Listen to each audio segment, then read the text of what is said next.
Et notre invité sur ce débat, c'est Guillaume Fard. Il est consultant police-justice sur BFM. Bonjour Guillaume. Bonjour Estelle, bonjour à tous. Et merci beaucoup d'être avec nous pour ce thème qui est extrêmement difficile. Mais c'est vrai que je pense que chacun, hier, à son domicile, s'est demandé s'il n'y avait pas un truc qui clochait en France et si le pays n'était pas en train de dérailler. C'est vrai que vous êtes consultant police-justice pour une chaîne info, donc qui est BFM, où on traite assez largement des faits divers.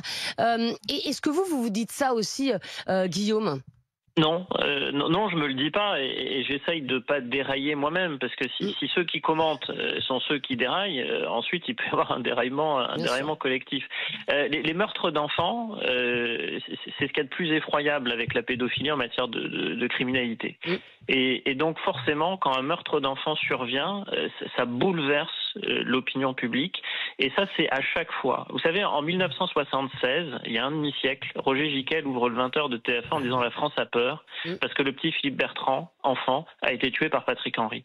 Et en fait, à chaque fois qu'il y a un meurtre d'enfant, de très jeunes enfants, ça sidère l'opinion. Et il peut pas en être autrement. Maintenant, il faut regarder si des meurtres d'enfants, c'est si fréquent que ça. J'écoutais l'antenne et j'entendais en plateau, on donnait le chiffre d'à peu près 900 à 1000 homicides qui sont commis chaque année en France, effectivement. Pour les mineurs de moins de 15 ans, c'est 60 cas. C'est-à-dire 6%.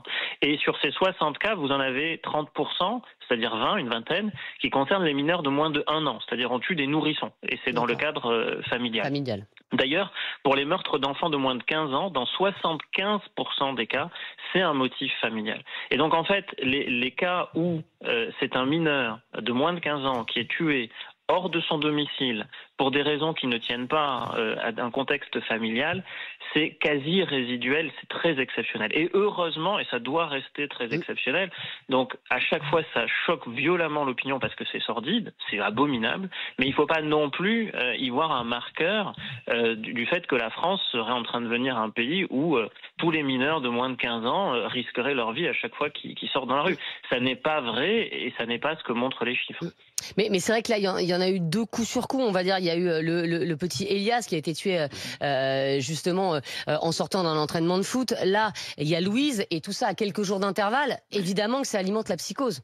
Et évidemment, mais comme je dis à chaque fois qu'il y a des meurtres d'enfants, mais maintenant c'est pas exactement la même chose. C'est-à-dire que dans un cas c'est une petite fille qui est tuée par un homme qui est majeur, dans un autre cas c'est des violences qui au départ crapuleuses qui partent en homicide. Les deux affaires déjà sont pas comparables.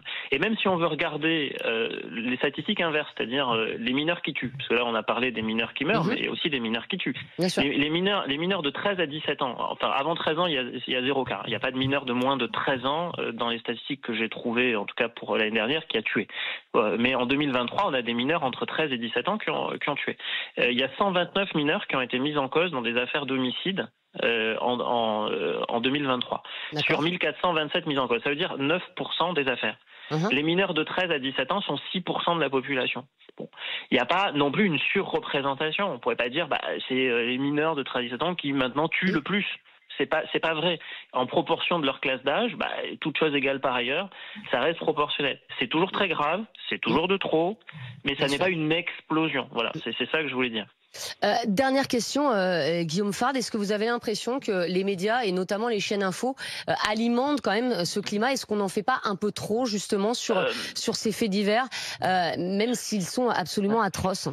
En fait, c'est la question de l'effet loupe que vous soulevez. Alors, moi, j'incriminerai pas les chaînes info, vous allez dire c'est parce qu'en partie j'y travaille, mais plutôt les réseaux sociaux. Vous savez, la grande différence entre il y a encore une trentaine d'années et maintenant, votre correspondant en plateau donnait les chiffres, il disait en 1995-96, il y avait plus de 1600 homicides. C'est vrai. Et c'est pas la préhistoire 1996. Non. Sauf que, comment vous informiez en 1996? 2 JT par jour, un à 13h, un à 20h, quand vous les regardiez, et que de la presse écrite. Bon, quand on vous relate dans un quotidien de presse quotidienne régionale un homicide absolument sordide, ça reste de l'écrit. Maintenant, si on vous montre les images des agressions, des violences, des vols, et qu'on les filme, vous n'avez pas du tout la même perception. Donc en fait, c'est pas tellement qu'il y en a beaucoup plus, pour les homicides, il y en a même beaucoup moins. C'est que quand on vous montre les images et qu'on vous les met sous le nez, tout humain est terrifié par ça. Comment on pourrait avoir une autre réaction? Et donc il faut faire attention à ça. Les réseaux sociaux vous mettent les images sous le nez, là où avant, en fait, ça existait, c'était même plus volumineux, plus nombreux, mais on le montrait pas. Merci beaucoup Guillaume Fabre, en tout cas, d'avoir été notre invité. C'était absolument passionnant.